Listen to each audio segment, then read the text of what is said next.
नमस्कार मित्रांनो, मी सावित्रीबाई ज्योतिराव फुले या मालिकेच्या 27 मार्चच्या भागामध्ये ज्योती आता सावित्रीला म्हणत असतो, तर सावित्री, तुझ्या आवडीचा जो कोणता शब्द असेल तो मला इथे लिहून दाखव. आणि तेव्हा सावित्री आता थोडासा विचार करू लागते आणि विचार करून झाल्यानंतर आणि त्या दगडावरती खडूने पणतीचं चित्र काढते. तर ज्योती तिला म्हणतो, सावित्री, मी तुला शब्द लिहायला सांगितला आणि तू चित्र काढलंस. तर तेव्हा सावित्री हो असं म्हणते आणि म्हणते, शब्द आणि चित्र दोन्ही बी हाय यात, बघा बरं. आणि माझ्या आवडीचा शब्द हाय. आता बोलता येत नाही, पण तुम्ही माझ्याहून जास्त शिकलेले आहात ना, ओळखा बरं. तर तेव्हा ज्योती म्हणतो, तू आता इथं ज्योत काढली आहेस, म्हणजे तुझ्या आवडीचा शब्द ज्योती.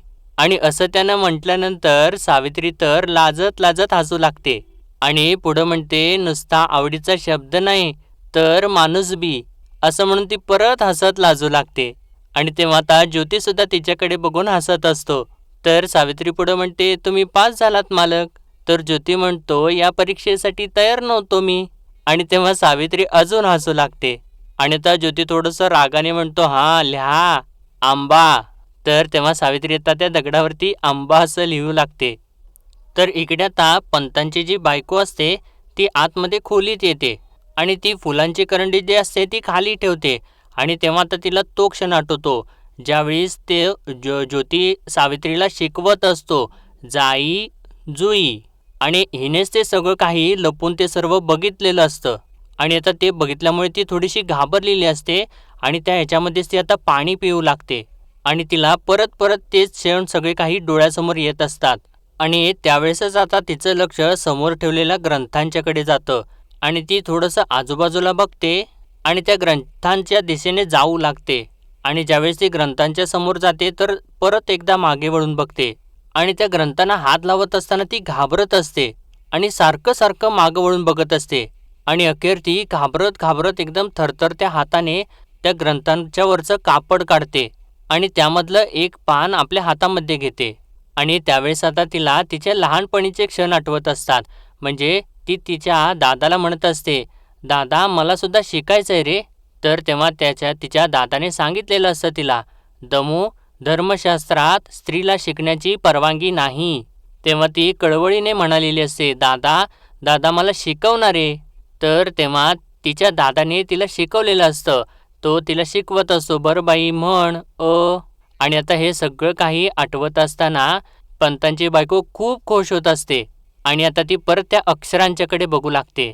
आणि त्यानंतर मित्रांनो चक्क ती त्या ग्रंथाच्या पानावरचं जे काही अक्षर असतात ती वाचायचा प्रयत्न करू लागते.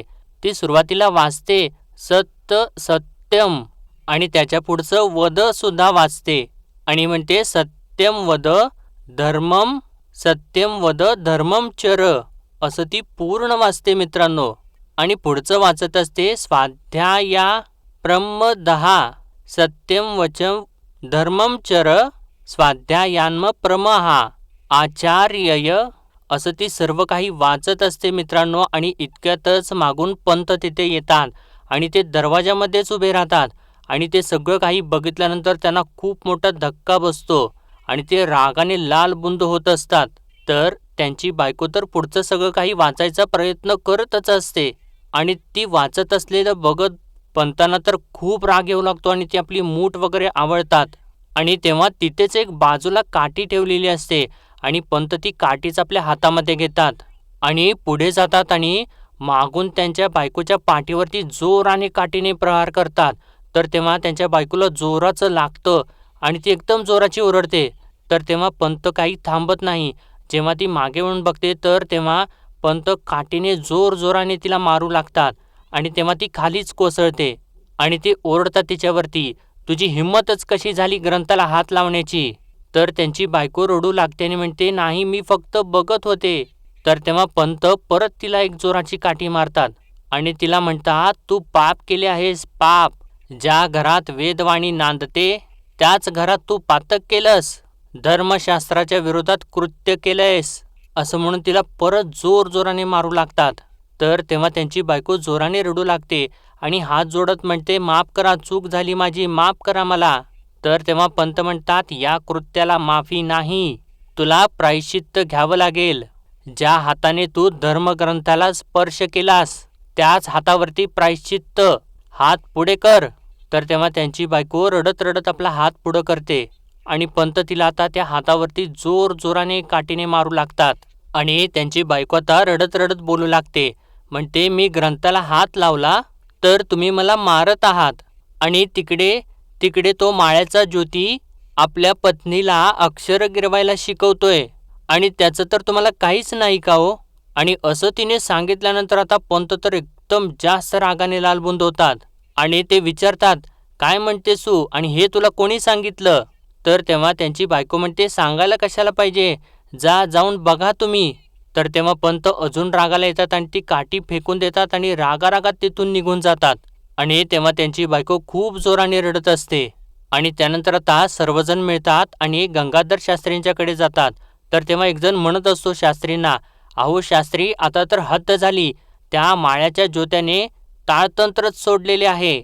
आणि दुसरा म्हणतो, अहो सोडले, अहो काय त्याचा तो ताटा, काय ती गर्विष्ठ नजर, काल हा असा समोरून गेला पण रस्त्याच्या बाजूला उभा सुद्धा नाही राहिला हो. तर दुसरा म्हणतो, हल्ली कुणब्यांच्या काही मुलात हा उन्हाळपणा आला बरे. असं हे सर्वजण मिळून शास्त्रींच्याकडे ज्योतीची तक्रार करत असतात. आणि दुसरा म्हणतो, हे सगळं काही त्या ज्योत्यामुळे होतोय, त्याच्यामुळे लोक धर्मचरण विसरत चाललेत. आणि तो पहिला म्हणतो, खरे हो पंत, हा इंग्रजी शाळेमध्ये जातो आणि त्यामुळे हा शास्त्राचा असा अपमान करणं योग्य नाही. आणि दुसरा म्हणतो, उद्या तो शनीच्या पारावर उभा राहून गीता सांगत बसेल, अहो लोकांना ज्ञान वाटेल. आणि इतक्यातच हे पंत त्यांच्या बायकोला जे मारत असतात ते आता इथे पोहोचतात आणि म्हणतात, वाटेल काय, वाटायला सुरुवात केलेली आहे. तर तेव्हा शास्त्री त्यांना म्हणतात, कोण भट, याचा अर्थ काय समजायचा. तर तेव्हा भट सांगतात, धर्माला डावलून अधिकाराच्या चिठ्ठ्या आणून स्वतः इंग्रजी शिकतोच आहे, पण स्वतःच्या पत्नीला आता शेतावरती नेऊन अक्षर गिरवतोय. आणि तेव्हा ते सगळं ऐकल्यानंतर सगळ्यांनाच धक्का बसतो. तर भट पुढं म्हणतात, म्हणजे हा फुलं न तोडता अकलेचे तारे तोडतोय. आणि ते ऐकल्यानंतर शास्त्री तर अजून जास्त रागाला येऊ लागतात. आणि तेव्हा त्यातला एक जण म्हणतो, शिव शिव शिव, शिंच्या हाताबाहेर गेला म्हणायचा. तर भट पुढं म्हणतात, शास्त्रीजी, याची वेळीच नांगी ठेचायला हवी, नाहीतर आपल्याला डंख मारायला वेळ नाही लावणार हा. तर तेव्हा त्या शास्त्री रागारागात उठूनच उभे राहतात आणि म्हणतात, त्या माळ्याची ही हिंमत, शास्त्र पायदळी तुडवतो काय, तेही पुण्यात, आणि आम्ही असताना. नाकापेक्षा मोती जड होऊ लागला तर तो मोती फोडून चुरा करता येतो आम्हाला. आणि ते सगळ्यांना जोरान म्हणतात, चला. आणि तेव्हा सर्वजण आता त्यांच्या मागे जाऊ लागतात. तर मित्रांनो, आता इकडे शेतावरती सावित्री अजूनसुद्धा त्या दगडावरती सगळं काही अक्षरं गिरवत असते आणि ज्योती आपलं काम करत असतो. आणि तेव्हा तो सावित्रीला म्हणतो, सावित्री इकडे ये. आणि त्याच्या हातामध्ये फुलाची करंडी असते आणि तो आता फुलाची करंडी खाली ठेवतो आणि एक एक फुलाने जमिनीवरती काहीतरी काढू लागतो. तर तेव्हा सावित्री तिथं येते आणि ते सगळं काही बघत असते, पण तिला सुरुवातीला काही कळत नसतं आणि ती विचारते, अहो मालक काय हे. तर तेव्हा ज्योती म्हणतो, कळेल कळेल, असं तो सांगत असतो. आणि त्यानंतर तो चक्क त्या फुलाने एक एक फुलं ठेवून अक्षर काढू लागतो. आणि ज्यावेळेस तो आ असं काढतो तर तेव्हा सावित्री बरोबर ओळखते. आणि त्यानंतर ज्योती ई सुद्धा काढतो. तर तेव्हा सावित्री म्हणते ई, आणि त्यानंतर ते पूर्ण शब्द वाचते, म्हणते आई. तर ज्योती म्हणतो, हो बरोबर आई, तुम्ही बायका जशा सफाईदारपणाने रांगोळी काढता, अक्षरांचंही तसंच आहे, एकदा गोडी लागली की सुटका होत नाही. आणि आता तू काढ, असं तिला सांगतो. तर सावित्री वय असं म्हणते. आणि आता ज्योती मागे होतो आणि सावित्री आता पुढं होऊन अक्षरं काढत असते. आणि मित्रांनो, आता इकडून दादा आणि राजाराम जे असतात ते तावातावाने मळ्याकडे येत असतात, पण सावित्री तर इकडं फुलांनी अक्षरं काढतच असते. आणि ती सुद्धा अगदी ज्योतीसारखं बरोबर आई असं काढून दाखवते. आणि तेव्हा ज्योती ते बघतो आणि बरोबर असं म्हणत आई असं तिला सांगतो. तर सावित्री आता उठून उभी राहते. तर ज्योती तिला शाब्बास असं म्हणतो. तर सावित्री आता ते परत एकदा वाचते. तर ज्योती म्हणतो, चला आता पुढचा अभ्यास. तर सावित्री वय असं त्याला परत म्हणते. तर इकडे मित्रांनो, आता जेव्हा दादा आणि राजाराम येत असतात तर तेव्हा राजाराम दादांना म्हणत असतो, दादा दादा, अहो तुमच्या मनामध्ये उगीच शंका येते, अव ज्योतीने तुम्हाला सबूत दिलाय, भंडारा उचललाय. अव तो असलं काही करणार नाही आता.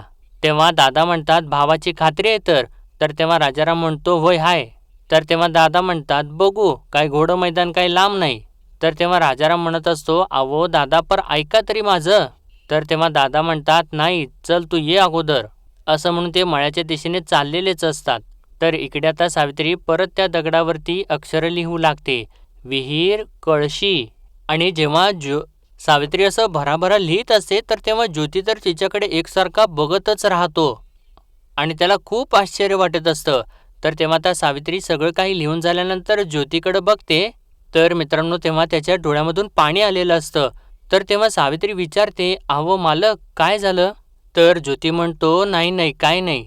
तर सावित्री विचारते अहो मालक सांगा. तर ज्योती म्हणतो सावित्री मला कधी वाटलं नव्हतं की असं एका स्त्रीच्या हातून अशी अक्षरं उमटतील आणि ती स्त्री माझी पत्नी असेल. आणि तोपर्यंत आता मित्रांनो इकडे दादा आणि राजाराम हे येतच असतात आणि तेवढ्यातच आता शास्त्री आणि त्यांच्यासोबत सर्वजण इकडून येऊ लागतात आणि ते सुद्धा अगदी तावातावाने येत असतात. तर ज्योती आता इकडे सावित्रीला म्हणतो सावित्री स्त्री ही सद्गुणी आणि सुशिक्षित असायला हवी, तरच देशाची आणि घराची प्रगती होईल. म्हणजे तू सद्गुणी आहेसच, पण आता तू सुशिक्षित होशील. तर तेव्हा सावित्री म्हणते अव तुमच्यामुळं किती छान शिकवता तुम्ही. तर तेव्हा ज्योती म्हणतो सावित्री शिकवणं सोपं आहे, पण शिकणारी हुशार जिद्दी आणि चिवट पाहिजे. नाहीतर बघ अक्षरांच्या आळ्या होतात, मी शिकणार नाही. असंच जर तू धरून बसली असतीस तर ही बाराखडी तू शिकू शकली असतीस. तर सावित्री म्हणते नाही, पण आता ह्यो अक्षराळीचा बनाव ध्यानात आला माझ्या. तर ज्योती म्हणतो तुझ्या ध्यानात आलं म्हणून तू शिकू शकलीस, नाहीतर स्त्रीचं आयुष्य असंच जातं. संसारात तिला काही सुख नाही. दिवसापासून रात्रीपर्यंत घरात राब राबायचं आणि मग सगळ्यांचं खाऊन झालं की मग उरलेलं खायचं. वर्षांच्या काठी 2 रुपयांचं जाडं भरडं लुगडं नेसायचं आणि त्यामधून काही घरामध्ये पडलं फुटलं सांडलं तर सगळ्यांच्या शिव्या खायच्या. कपाळावर कुंकू आणि गळ्यात 2 फुटक्या मण्यांचं डोरलं, असाच जन्म जातो. कसलीच हाऊस मौज नाही. त्यापेक्षा गोठ्यातली जनावरं बरी. सावित्री मला ना या सगळ्याचा खूप त्रास होतो. निदान मी माझ्या पत्नीला 2 अक्षरं गिरवायला शिकवली, याचा मला मोठा आनंद आहे. सावित्री तुला अक्षरं गिरवताना बघताना हे माझ्यासाठी स्वर्गीय सुख आहे. खूप सुंदर दिसतेस तू अक्षरांच्या भोवती पिंगा घालताना. तर तेव्हा सावित्री थोडीशी लाजते आणि म्हणते काय बोलताय, कोणी ऐकल की. तर तेव्हा ज्योती म्हणतो ऐकू दे, इथं पाना फुलांच्या शिवाय कोण आहे.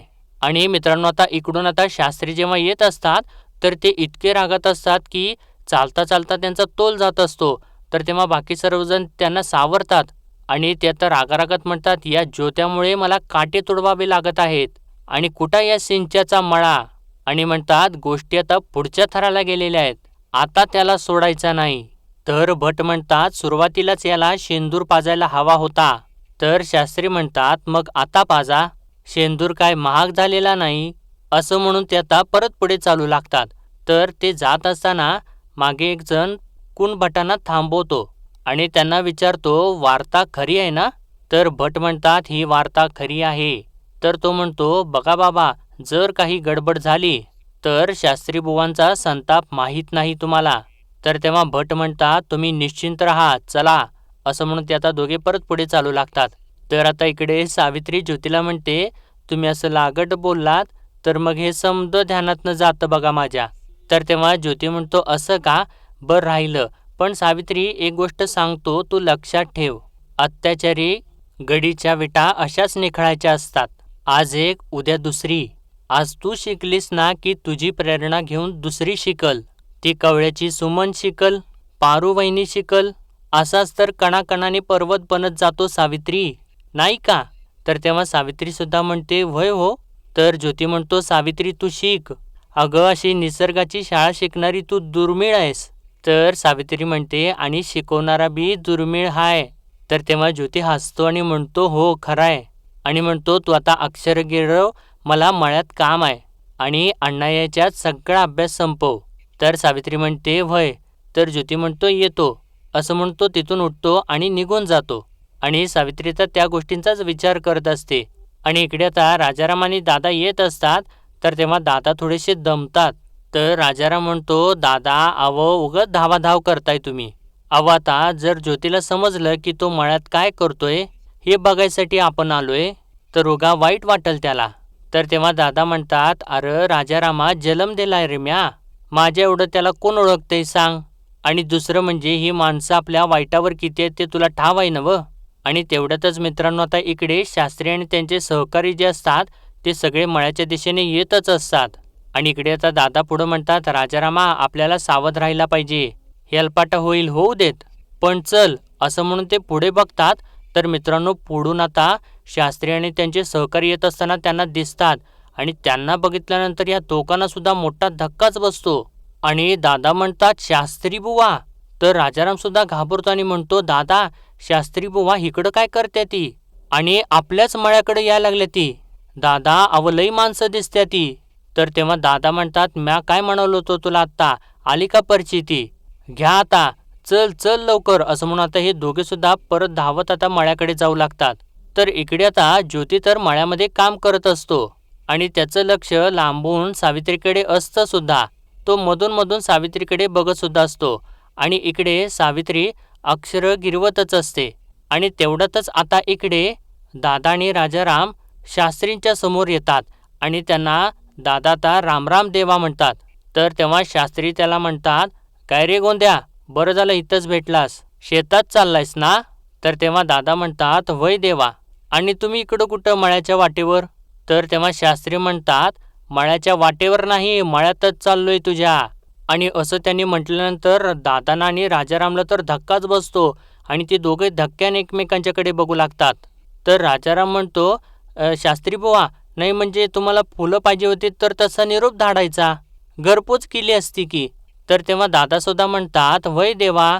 तर तेव्हा शास्त्री अजून जोराने ओरडतात, फुलं आणण्यासाठी मळ्यात येण्या एवढा मूर्ख आहे का मी. तर तेव्हा आता दादा आणि राजाराम परत धक्क्याने एकमेकांच्याकडे बघतात. तर तेव्हा आता राजाराम विचारतो, मग मग मळ्यात काय काम काढलं. तर तेव्हा शास्त्री म्हणतात, फुल्यांच्या मळ्यात फुल्यांच्या आडून काय काय उद्योग चाललेत. आणि मित्रांनो आता दादांना जी शंका आलेली असते ती आता त्यांना खरी होत असताना दिसू लागते आणि ते परत धक्क्याने एकमेकांच्याकडे बघतात. तर दादा तर विचारतात, देवा काही आगळीक घडलंय का. तर तेव्हा शास्त्री म्हणतात, तेच तर बघायला आलोय ना, चला असं म्हणतात आणि त्या दोघांना बाजूला सरकायला सांगून मळ्याच्या दिशेने जाऊ लागतात. आणि तेव्हा दादा आणि राजाराम सुद्धा त्यांच्या मागे मागे आता जाऊ लागतात. आणि मित्रांनो इकडे सावित्री तर अजून दगडावरती अक्षरं लिहितच असते आणि ज्योती इकडे काम करत असतो. आणि तो थोडासा थांबून सावित्रीकडे बघतो आणि थोडासा हसतो. आणि इकडे मित्रांनो आता दादा आणि राजाराम शास्त्री बुवांना वाट दाखवत मळ्याकडे येत असतात. आणि मित्रांनो आजचा भाग इथेच संपतो आणि पुढील भागामध्ये आपण पाहणार आहोत, ज्योती आता काम करत असताना त्याचं लक्ष सारखं सावित्रीकडे असतंच. आणि यावेळेस जेव्हा तो बाजूला बघतो तर तेव्हा तिकडून शास्त्री बुवा आणि त्यांच्याबरोबर भरपूर सारे जण येत असताना त्याला दिसतात. आणि त्यांना बघितल्यानंतर ज्योतीला खूप मोठा धक्का बसतो आणि तो एकदम घाबरून म्हणतो, हे समजे इथं काय करतायत. आणि तो ओरडायचा प्रयत्न करत असतो, म्हणजे सावित्री असं तो म्हणत असतो पण ओरडत नाही, कारण तो जर ओरडला तर त्यांचं सगळ्यांचं लक्ष त्याच्याकडे जाईल. पण तो सावित्रीला हात करायचा प्रयत्न करत असतो, पण सावित्री मात्र अक्षरं काढण्यात इतकी गुंग झालेली असते, तिचं लक्ष ज्योतीकडे जातच नाही. आणि इतक्यातच आता शास्त्री बुवा मळ्याच्या जवळ येतात आणि दादांना म्हणतात, हाच काय तुझा मळा. तर तेव्हा दादा म्हणतात, हो देवा, हाच माझा मळा.